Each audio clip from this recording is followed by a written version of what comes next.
Bienvenue à tous sur Figus Paint. On se retrouve aujourd'hui pour le tuto numéro 3 qui est consacré à la sous-couche. On va déjà voir dans un premier temps quel est le matériel nécessaire pour effectuer une sous-couche.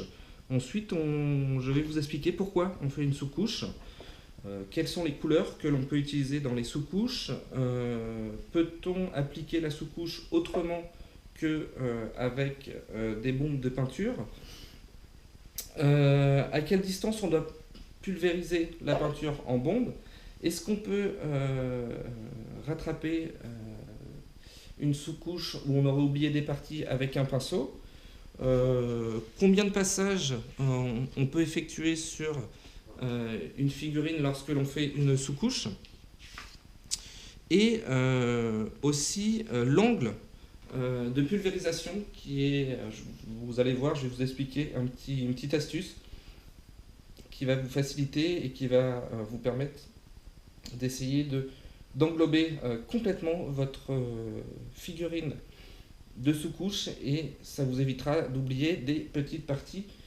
de votre figurine. Voilà, donc déjà pour le matériel nécessaire, et bien entendu il vous faudra un petit bouchon, n'importe quelle taille, voilà, il n'y a pas de bouchon spécifique à avoir, de la pâte à fixe, bien entendu des sous-couches en bombe, donc là c'est des peintures de chez Army Painter, il y a des sous-couches de chez Prince Auguste, Express Base. Qu'est-ce qu'il vous faudra? Bien entendu la figurine, des gants pour aussi vous protéger les mains lorsque vous allez pulvériser la sous-couche sur votre figurine.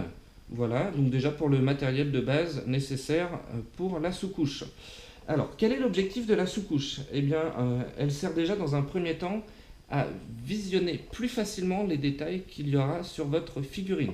Vous allez voir, vous pouvez la regarder avant d'appliquer la sous-couche, que vous voyez des détails, mais que lorsque vous aurez appliqué cette sous-couche, vous allez en voir beaucoup plus. Vous allez voir des détails que vous n'auriez pas vus si vous n'auriez pas mis la sous-couche. Donc déjà, dans un premier temps, ça va permettre de faciliter la peinture et de voir les détails que vous voudrez, là où vous voudrez vous arrêter lorsque vous allez peindre.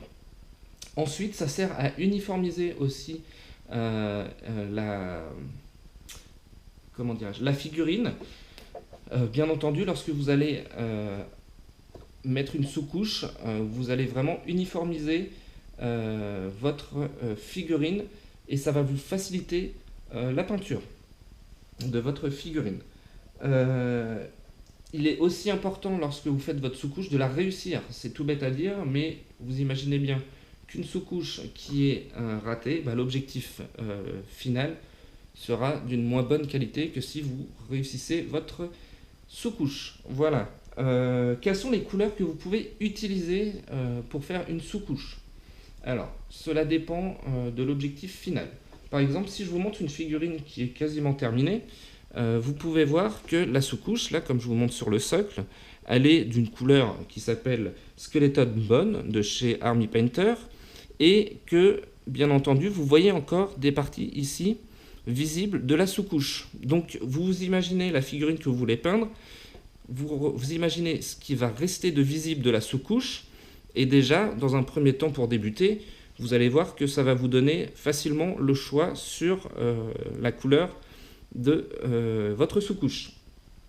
Donc moi, pour cette figurine que je vais sous-coucher, c'est une figurine de chez Zombicide, du jeu Zombicide. C'est une survivante, donc une humaine, et je vais lui faire son visage de couleur de la peau humaine. Donc pour faire cette technique que je vous expliquerai dans des prochains tutos, mais ça c'est quand même des coups de pinceau, on va dire, de pas débutant, donc c'est une technique particulière. Donc moi je vais la sous-coucher en blanc, mais voilà, je vous ai sorti deux couleurs que j'utilise aussi. C'est la Barbarian Flèche de chez Army Painter, donc elle est un petit peu rosée. Voilà, que j'applique sur des zombies aussi, et celle que je vous ai présentée sur le petit zombie qui était peint, la Skeleton Bone. Donc voilà, après vous pouvez la peindre en noir. Enfin voilà, il y a vraiment différentes sous-couches. Tout dépend de l'objectif. Si vous voulez des conseils, n'hésitez pas à me contacter sur le site. Voilà, vous me dites que vous voulez peindre telle ou telle figurine, et j'essaierai de vous conseiller Voilà, en fonction de votre objectif sur la sous-couche à utiliser. Voilà, au niveau des sous-couches et des couleurs que l'on peut utiliser, ça c'est fait. Qu'est-ce qu'on peut utiliser d'autre pour sous-coucher une figurine? Moi, je vous conseillerais la meilleure technique, c'est la sous-couche avec une bombe. Vous allez voir que c'est, et vous pourrez faire l'essai, c'est plus propre, c'est plus net que si vous faites la sous-couche avec un pinceau. La couche que vous allez appliquer au pinceau ne sera pas homogène en fonction de la quantité que vous mettrez sur votre pinceau. Donc voilà, moi vraiment le conseil que je vous donne, c'est d'utiliser des sous-couches de peinture en bombe et bien entendu d'avoir, il me semble que je vous l'ai dit sur un autre tuto, l'équivalence de votre sous-couche en bombe en pot de peinture. Tout simplement parce qu'au départ, ça arrive qu'on oublie lorsque vous allez sous-coucher des petites parties, voilà, on ne l'a pas vu. Et donc du coup là, on peut se permettre de retoucher la figurine avec une pointe de pinceau pour refaire les parties qui n'auraient pas été sous-couchées en bombe. Voilà. Au niveau de la distance où on va pulvériser la sous-couche, donc après je vais vous sous-coucher cette figurine, mais je vous explique. En gros, déjà c'est très simple, vous lisez ce qu'il y a marqué sur la bombe de peinture, mais en général, la distance c'est 30 cm, généralement c'est une bonne moyenne. Voilà. Après, il y a des éléments qui vont rentrer en compte, c'est la température et l'humidité. Alors vous allez me dire pourquoi la température et l'humidité rentrent en compte. Eh bien c'est très simple, si il fait trop chaud et que vous vous mettez par exemple à 40-50 cm de votre figurine lorsque vous allez la sous-coucher, la peinture qui va aller dans l'air va avoir tendance à sécher et donc va faire des petits points sur votre figurine. Ça va faire comme des petits grumeaux en cuisine, sauf que ça va être des très très petits grumeaux et ils vont se coller sur votre figurine. Donc quand vous allez regarder votre sous-couche, vous allez voir des petits grumeaux. Voilà. Donc ça déjà c'est vraiment une importance, c'est la température. Température ambiante, entre 19 et 22 degrés, c'est l'idéal. L'humidité aussi, c'est une importance. Pareil, votre peinture, lorsqu'elle va traverser l'air, va être plus ou moins en contact avec l'humidité. Et donc, ça va diluer, entre guillemets, un petit peu votre peinture. Et la qualité de votre sous-couche va être dégradée. Donc, en gros, l'idéal, c'est un temps sec et frais, et surtout dans un lieu propre, où il n'y a pas trop de poussière qui rentre, qui est en suspension dans l'air. Parce que bien entendu, si vous avez des poussières qui sont en suspension dans l'air, lorsque vous avez pulvérisé votre peinture, eh bien, vous allez les retrouver sur votre figurine. Voilà, donc en gros, ça c'est pour les conditions, entre guillemets, atmosphériques. Sous quel angle on peint une figurine? Donc ça, je vais y répondre juste après quand je vous ferai la démonstration en temps réel de la peinture sous-couchée. Combien de passages? Alors moi, je vous conseillerais de le faire en une fois. Vous allez voir dans la vidéo, ça prend vraiment très très peu de temps de sous-coucher une figurine. Ça prend, allez, 5 secondes, 10 secondes grand maximum. Voilà. Donc ça c'est pour combien de passages on fait. Moi je vous conseille un passage. Est-ce qu'on peut reprendre la sous-couche au pinceau? Oui, comme je vous expliquais tout à l'heure, si vous avez oublié des petites parties, vous n'hésitez pas à reprendre avec un pinceau et la même couleur que votre bombe de peinture. Alors, concernant la sous-couche, nous voilà donc sur la mise en pratique.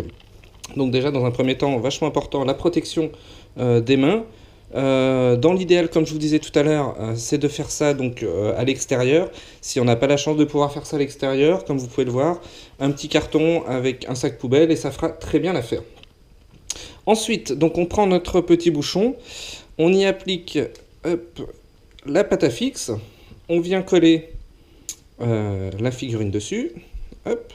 Alors pourquoi, comme je vous disais tout à l'heure, pourquoi on utilise un bouchon avec la pâte à fixe? Tout simplement pour les personnes qui ne voudront pas désocler, ce qu'on appelle enlever le socle pour pouvoir mettre un autre socle. Si on tient la figurine à la main, vous allez peindre Donc vous allez pulvériser la bombe sur vos doigts, et donc il y aura des parties sur les côtés qui ne seront pas peints. Donc voilà, c'est beaucoup plus pratique. Là vous le tenez comme ça, et vous êtes prêt à pulvériser. Concernant la bombe de peinture, il est très important, donc là par exemple c'est des Prince Auguste, il est très important de mélanger la peinture. Donc moi ce que je vous conseille, c'est généralement sur les bombes, il est noté le temps où il faut secouer la bombe. Il ne faut vraiment pas se dire ouais bah il marque 1 minute, je vais faire ça pour 30 secondes. Il faut vraiment bien mélanger la peinture avant de pouvoir pulvériser, sinon ça va faire des paquets de peinture. Donc vraiment je vous conseille c'est de vraiment bien mélanger le temps indiqué. Moi je mélange généralement 2 minutes la bombe avant de pouvoir sous-coucher. Voilà, donc déjà c'est vraiment le mélange, la préparation, la protection. Si vous faites ça à l'intérieur, n'oubliez pas d'ouvrir vos fenêtres pour aérer, parce que c'est quand même des produits qui sont pas très sympas pour le corps humain. Dans un premier temps, moi ce que je fais, c'est que je fais un petit essai au fond.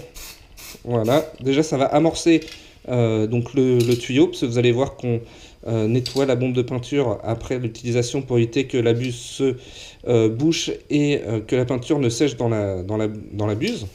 Donc ce que je vous disais, donc on mélange. Si vous faites beaucoup d'affilée des figurines, des sous-couchés des figurines, de temps en temps vous remélangez un petit coup votre bombe, pardon. Ensuite, donc comme je vous disais, vous mettez à 30 cm environ.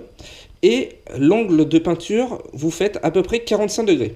Pourquoi 45 degrés? Parce que si vous peignez votre figurine de face, bon là je ne suis pas à 30 cm mais c'est pour vous donner l'exemple, si vous peignez de face, effectivement vous allez avoir donc toute cette surface là, mais par contre par exemple la partie qui est entre les jambes, les dessous de bras, hein, j'exagère un petit peu mais voilà les dessous de bras, si vous peignez comme ça vous ne l'aurez pas. Que si vous peignez à 45 degrés, donc vous faites un petit coup comme je vais vous montrer à 45 degrés en bas, 45 degrés au-dessus, pardon, et bien vous allez avoir toutes les surfaces de la figurine qui vont être sous-couchées.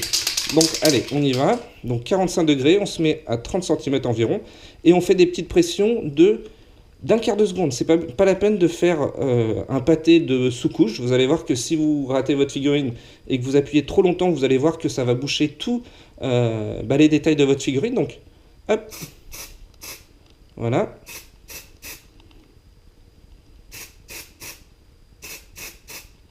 Donc vous voyez déjà que ça prend forme.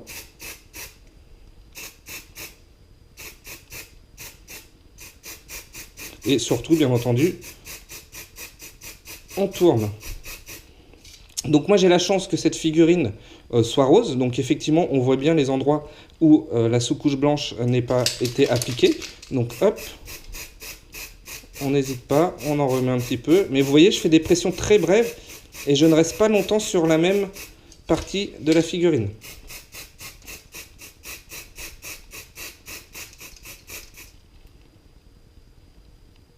Hop, on regarde un petit peu ce que ça donne. Donc là, on voit que ça commence à être pas mal.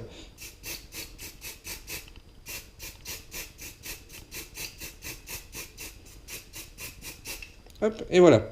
Donc là, vous voyez, le résultat est pas mal. Donc là, je vous disais, moi, je vois effectivement qu'il y a des endroits où la sous-couche, par exemple, entre ses jambes, bon, ça a été fait en partie. Donc c'est ce qui est difficile dans la sous-couche blanche, c'est que quand vous avez une couleur vive et une couleur claire que vous allez mettre par-dessus, c'est très difficile de couvrir. Donc moi, ce que je vais faire, c'est que là, je vais m'en arrêter là, parce que sinon, je vais cacher tous les détails. Et je vais finir au pinceau, délicatement, avec de la peinture blanche, pour finir entre les jambes et les parties un petit peu difficiles d'accès. Voilà. Donc quand vous avez sous-couché, vous le mettez, je sais pas, environ 5-10 minutes à l'extérieur pour qu'elle sèche correctement. Et ensuite, la chose importante aussi, c'est de purger votre bombe. Comme je vous disais tout à l'heure, si vous ne purgez pas votre bombe, la peinture va sécher dans la buse et ça va être compliqué après de réutiliser la peinture. Et même dans le tuyau qui est dans la bombe, si la peinture sèche dedans, et bien après, votre bombe de peinture est fichue. Donc pour purger la bombe de peinture, vous renversez la bombe de peinture et vous appuyez dessus jusqu'à temps qu'il y ait du gaz qui s'échappe.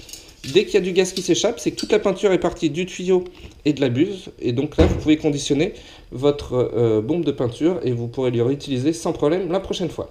Voilà, et bien écoutez, j'espère que ce tuto vous aura servi et vous aura plu. Je vous retrouve prochainement pour le tuto numéro 4 qui sera principalement tourné vers les aplats. Donc en gros, voilà, on va commencer à peindre la figurine. Et surtout, n'hésitez pas, si vous avez des questions, à utiliser le formulaire de contact qui est sur le site internet. Je vais mettre des éléments un petit peu plus en plus sur le site internet, donc n'hésitez pas à visiter le site internet figuspaint.fr. Et n'oubliez pas notre page Facebook, notre page Twitter. Voilà, donc n'hésitez pas à faire tourner les vidéos et je vous retrouve à bientôt pour de nouveaux tutos. Au revoir.